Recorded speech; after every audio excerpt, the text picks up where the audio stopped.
Here's a customer analytics idea that changed how I think about acquisition.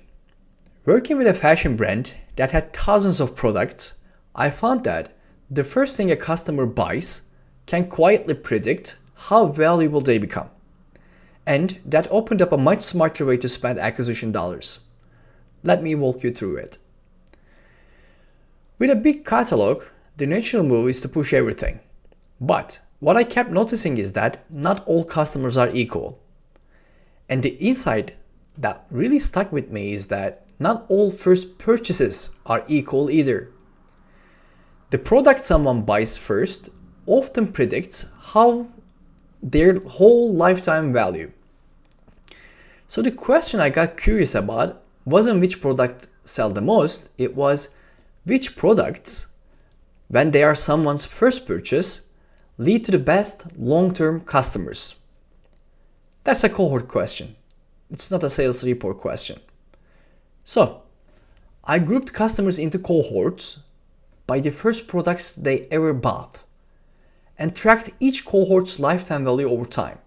Not first order revenue, but what they were actually worth months later. The few entry products stood out. Customers who started there came back and spent more. The decision that mattered was what to do with that.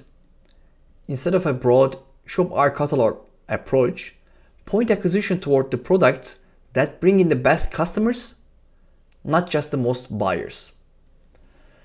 I also layered in RFM segmentation, recency, frequency, monetary, so the team could tailor their messaging by customer value instead of sending everyone the same email.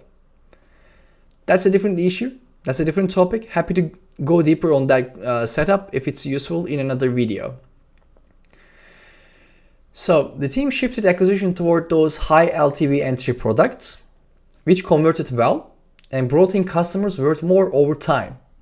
So the same ad spend started buying a better customer, not just cheaper one.